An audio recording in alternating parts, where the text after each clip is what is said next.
David has put a new book out called The Black Book of the American Left. And it's the first in a series of 9 that he's putting out to document what happened to us and who did it to us. Hopefully he will send me each one autographed, because I want to put it in the library, because I really, truly believe this is the documentation that is missing on what happened to us and who did it and how it all works.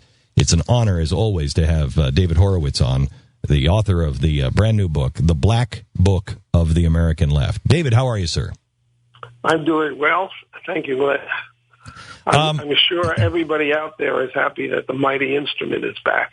Thank you very much. I want to talk to you a little bit about the book, but I want to kind of skip around. First, I guess start where you where you begin in the book, where you are talking about how how you realized that you had to get out and thinking that you were going to get out and expose it in the New York Times. Explain what happened with the Black Panthers real quick. I raised a lot of money. I was introduced to the Black Panther Party by a Hollywood producer. And I raised a lot of money and bought a Baptist church. It was a white Baptist church that had been overtaken by Oakland's inner city.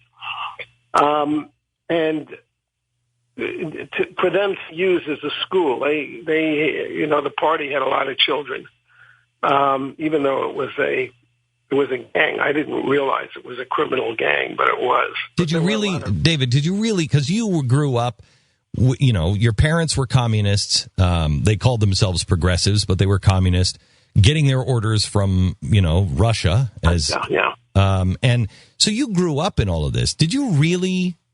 At no time did you look at the people around you, the Bill Ayers of the world, and say, I'm hanging out with the wrong people. I despised Bill Ayers and said so at the time. He was a white radical son of a very rich man. He was irresponsible and violent and inciting people to violence. I saw through him. I didn't see through the Panthers because I was under this delusion. The people on the left are idealists in the philosophical sense. They believe that ideas change the world. So I looked at people's ideas rather than at who they were. I described this at length in my autobiography, Radical Son. It really didn't equip me for life. When other normal people are young, they're testing themselves, seeing who they are. They're testing other people. I was always preaching. It's a problem with preachers. So if I saw somebody who, was going down a wrong path, I was just going to convert them. I didn't take in the reality of the path they were on. And of course, because the Panthers were black, they're like Obama. They get away with everything. People are always defending them. It's racist police. No, it's not. These people are criminals. So you were on the you were on the role of they were racist. So you start a church, and then you actually represent, or you have a friend and say, hey, you should go work and do the books of this church. Well, I asked her, right. She was my bookkeeper at the magazine, the Left Wing magazine I was editing. And I asked her to do the books of the school because I had made it a tax-exempt foundation. And I was under the mistaken impression that the IRS would close down anything that was left.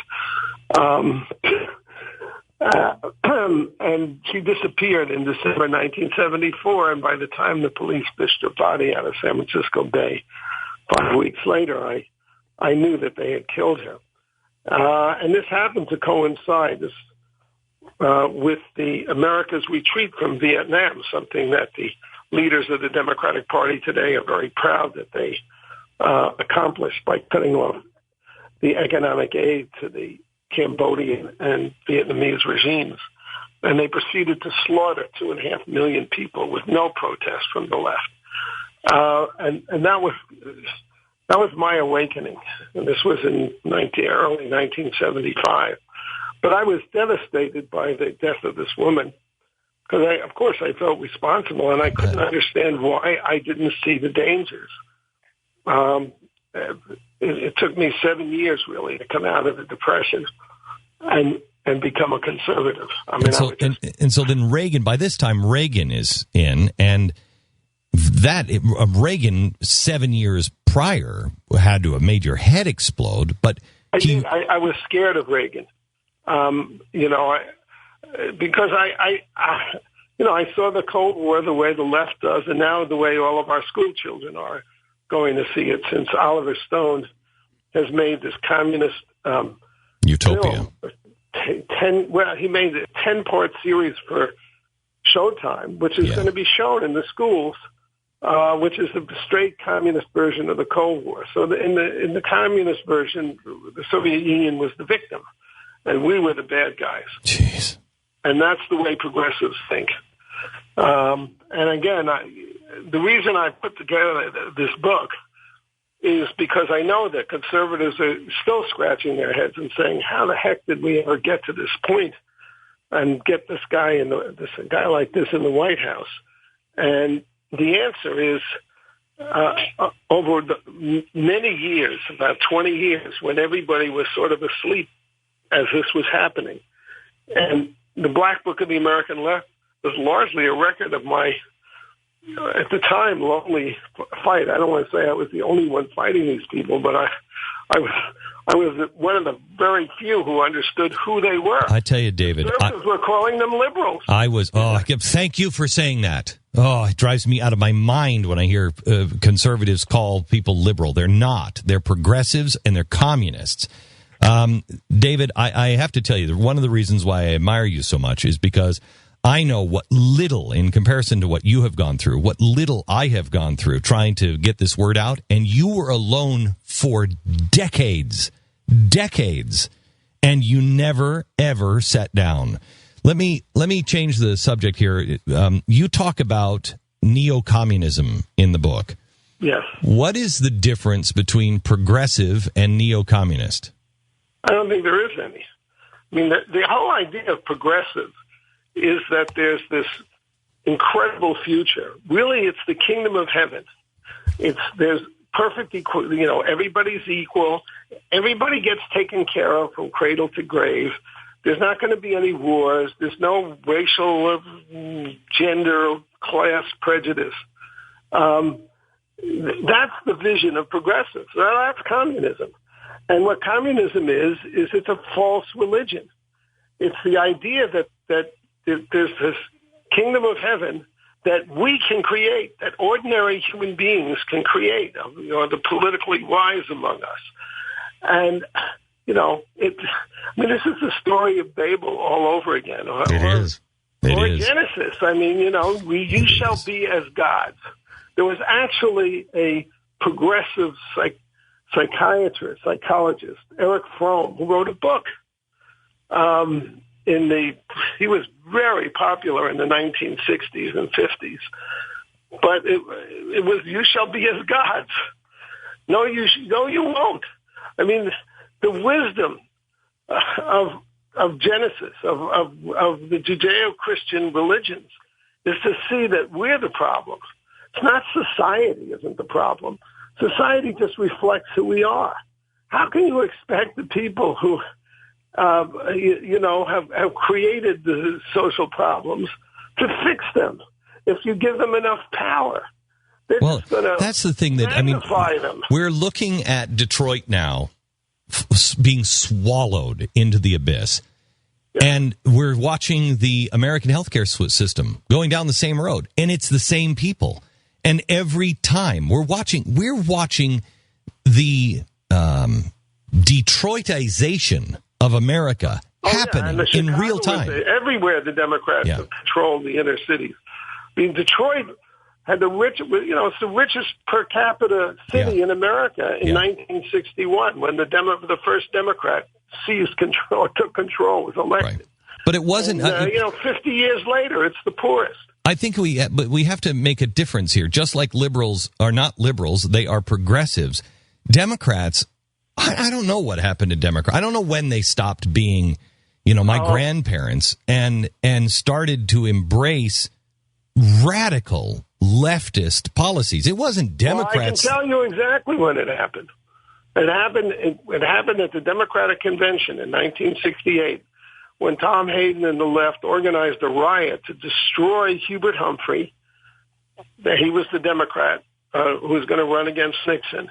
They deliberately set out to destroy his possibility of becoming president so that they could take over the Democratic Party, which they then did behind McGovern.